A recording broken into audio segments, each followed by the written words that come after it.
Hey everybody, I'm Mr. Colby, and I am so glad that you're joining us today for the Home Show. You are about to hear such a cool story about how Jesus makes a promise to us, and that promise is to always be with us and to never ever leave us. Is that not the coolest thing ever? All right, so check out this brand new story.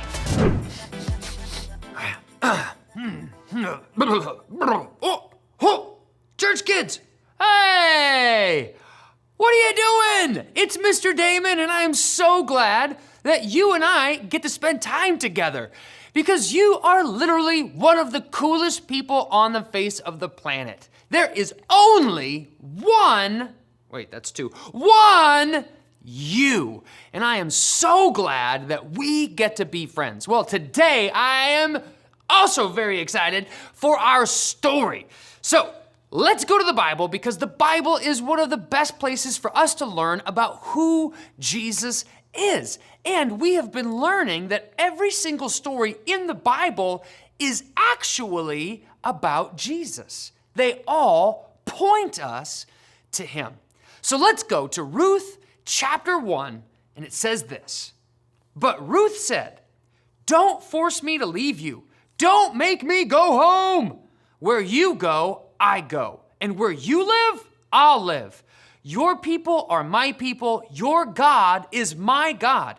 Where you die, I'll die. And that's where I'll be buried. So help me God. Not even death itself is going to come between us." Whoa, that is an intense speech. And we're going to find out about who said it and why in just a moment. But we've got one more verse we need to look at. Because in Deuteronomy 31:8, it says, God is running ahead of you. He's right there with you. He won't let you down. He won't leave you. Don't be intimidated. Don't worry. I feel better already. Isn't it amazing? Just listening to the promises that God makes to us does something to our heart, doesn't it? Well, church kids, I think you know what time it is. It's time for the question of the week. And here's the question of the week.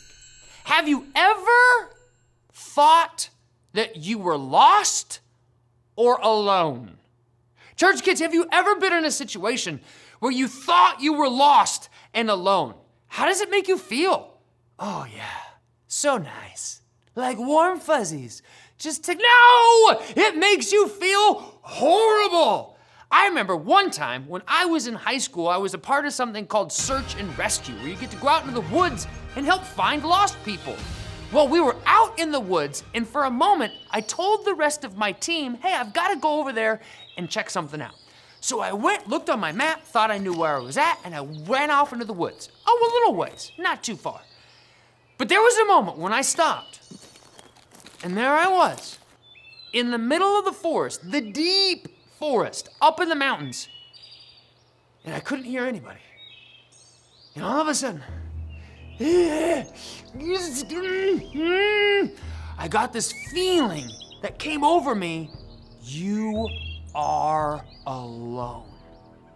And then I started to get scared, and I was like, oh no, I'm out here in the woods all by myself, and there's gonna be like, ninjas are gonna attack me, or maybe dragons, or like terrible, evil carrot people are gonna come out of the ground and like, ah! And I started to panic, church kids. Here I am, a high schooler. Yeah, I'm big and tough. And I was like, ah! Why?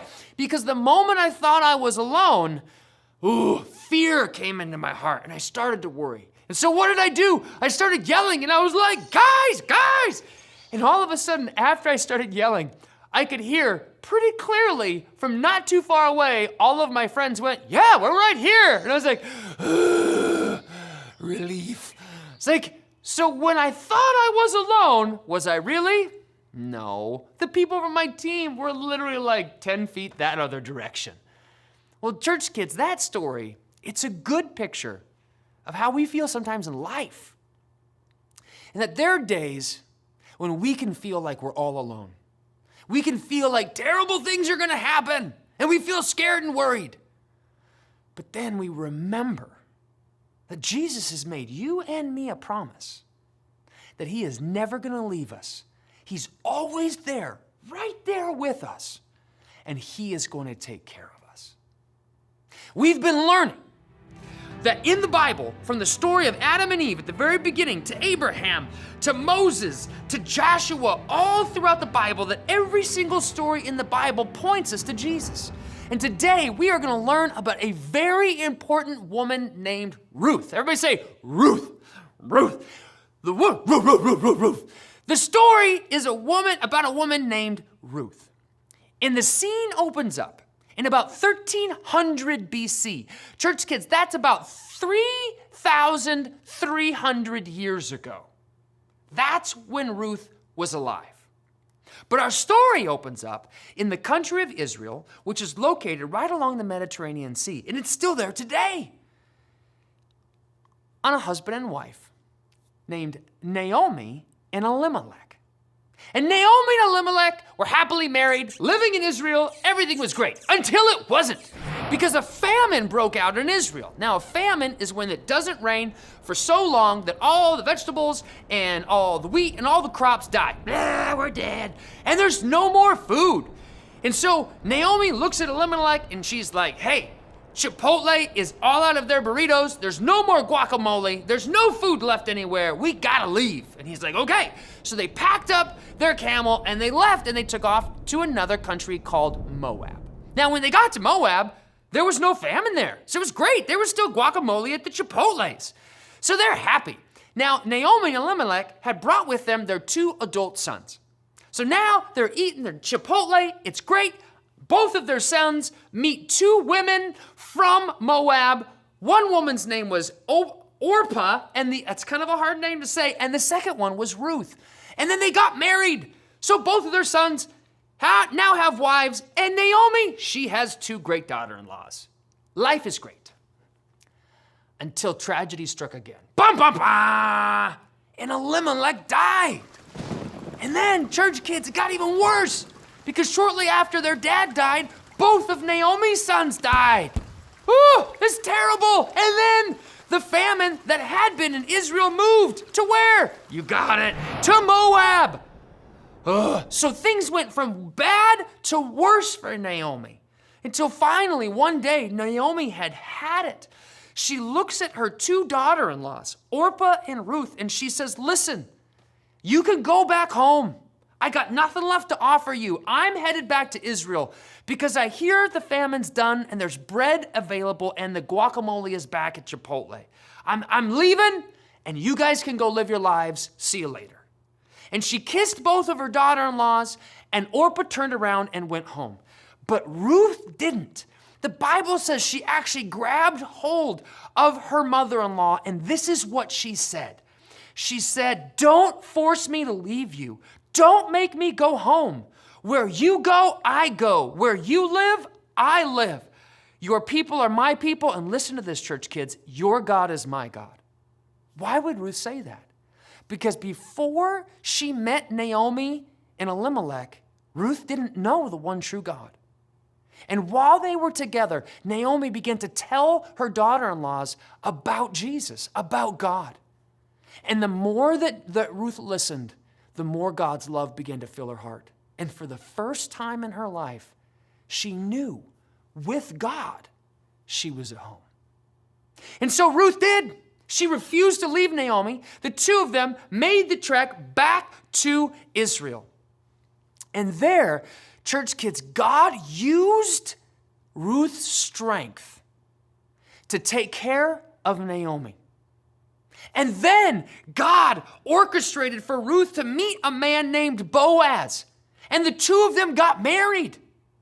And the story that seemed terrible, it seemed like they were all alone, that nothing could go worse, that God had abandoned them. Church kids, God was with them the whole time. God brought Naomi and Elimelech to Moab to meet Ruth. God caused Naomi to share his love with Ruth. She gives her heart to God. And then God takes care of them. He brings Ruth and Boaz together. And church kids, listen to this. Ruth and Boaz have a son. And then do you know who their 14th great-grandson was? 14 generations, like great. It was Jesus himself. You see, church kids, God was with Ruth the whole time. God brought Ruth into his family. And do you know that God makes that same promise to you and to me? That he is never going to leave us alone. He's never going to forsake us. In Deuteronomy, listen to God's promise to you. He says, I am running ahead of you. God is right there with you. He won't let you down. He won't leave you. So don't be intimidated and don't worry. Church kids, that day in the woods, when I thought I was all by myself, I felt so scared. But the moment I realized I wasn't alone, all that fear disappeared. The worry went away. Confidence and peace filled my heart. And that is the way that God is going to help you live. Because the next time you feel alone, the next time you feel like everything's going wrong, just like it did for Naomi, stop and remember, Jesus is always with you. What an awesome story. I hope you loved it as much as I did. Hey, but guess what? The fun can continue throughout the week for each and every one of you who just watched this story. Did you know we have daily amazing stories about the Bible and Jesus and amazing Bible characters that you can listen to at home or on the go? And if you want to do weekly service with us, you absolutely can. We have a toolkit and so many other great resources for you to engage with Churchome. Go to our website, churchome.org/kids, for all the awesome resources we have. Well, thanks for joining us. We'll see you next time. Bye.